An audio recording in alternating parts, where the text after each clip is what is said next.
ብልጽግና ፓርቲ ዛሬ የምረጡኝ ጥያቄ የሚያቀርበው የተስፋ ቃል ይዞ ብቻ አይደለም።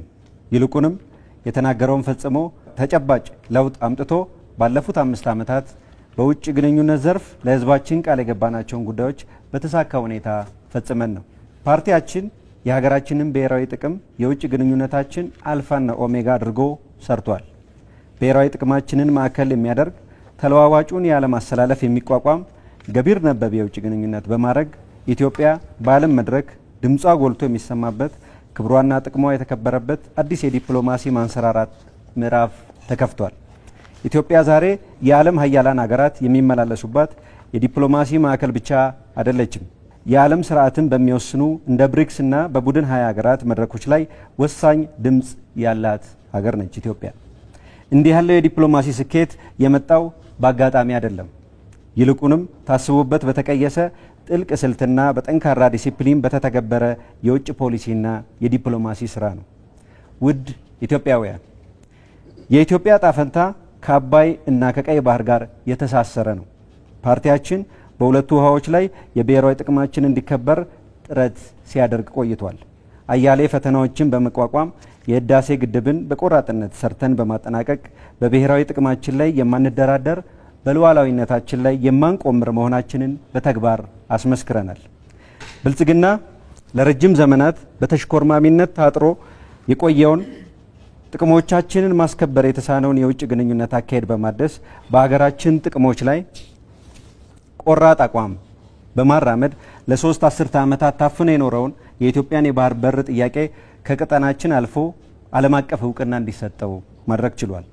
ፓርቲያችን በሚቀጥሉት 5 ዓመታት ሀገር የመምራት እድል ከተሰጠው የባህር በር መውጫን ለማግኘት የተጀመረውን ጥረት በማጠናከር በጋራ ተጠቃሚነት መርህ ኢትዮጵያ አስተማማኝ የባህር በር ባለቤት እንድትሆን ይሰራል። ውድ ኢትዮጵያውያን፣ ጎረቤት ሀገራት የዕጣ ፈንታችን ተጋሪዎች ናቸው። ለዚህ ነው የውጭ ግንኙነታችን ጎረቤት ሀገራትን ያስቀደመ መሆን አለበት የምንለው። ፓርቲያችን ለቀጠናችን ትብብርና ትስስር በብዙ ለፍቷል። ባለፉት ዓመታት የመሪዎች ጉብኝቶችንና የጋራ ኮሚሽኖችን በማቋቋም በሁሉም ዘርፎች ከጎረቤቶቻችን ጋር ያለን ግንኙነት እንዲሻሻልና መተማመን እንዲጎለብት በሰፊው ሰርቷል። በመሰረተ ልማት ረገድ 1000 ኪሎ ሜትር የሚሆን የመንገድና የባቡር መስመር በመዘርጋት ቀጠናውን አስተሳስረናል። በኤሌክትሪክ አቅርቦት ቀጠናውን ከማስተሳሰር አልፈን ለሀገራችን በየዓመቱ $200 ሚሊዮን የሚያስገኝ ገበያ ፈጥረናል። አገራዊ ክብር ከዜጎች ክብር ጋር የተቆራኘ መሆኑን በጽኑ እናምናለን። በውጭ ሀገራት የሚኖሩ ዜጎች ክብራቸውና ጥቅማቸው ተጠብቆ እንዲኖር ዜጋ ተኮር ዲፕሎማሲን በትኩረት ተግብረናል። ዜጎች ወደ ውጭ ሀገራት ሄደው የስራ ዕድል እንዲያገኙ በስፋት ተሰርቷል። ከመካከለኛው ምስራቅ እስከ አውሮፓ ሀገራት የሁለትዮሽ የስራ ስምምነቶችን በማድረግ በአመት እስከ 800 ሺህ ኢትዮጵያውያን የውጭ ሀገር የስራ ዕድል እንዲያገኙ ማድረግ ተችሏል። በሌላ በኩል መደበኛ ባልሆነ ፍልሰት ወደ ተለያዩ ሀገራት ሄደው አስቸጋሪ ሁኔታ ላይ የሚገኙ ዜጎችን ለመታደግ በተሰራ ስራ ባለፉት 5 ዓመታት ብቻ 500 ሺህ ገደማ ኢትዮጵያውያን ወደ ሀገራቸው እንዲመለሱና እንዲቋቋም ተደርጓል። ውድ ኢትዮጵያውያን፣ ብልጽግናን ምረጡ። ብልጽግናን መምረጥ ብሔራዊ ጥቅሞቻችንን የሚያስጠብቅ ዲፕሎማሲን መምረጥ ነው። ብልጽግናን መምረጥ የሀገራችንን ክብር ጥቅም ከፍ ያደረገ ፓርቲን መምረጥ ነው።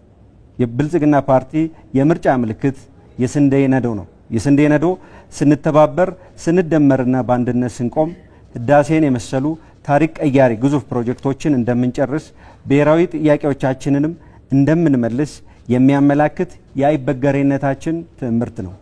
ኢትዮጵያ ወደ ተምሳሌት ሀገር ብልጽግናን ይምረጡ የመወዳደሪያ ምልክታችን የስንዴ ነዶ ነው። አመሰግናለሁ።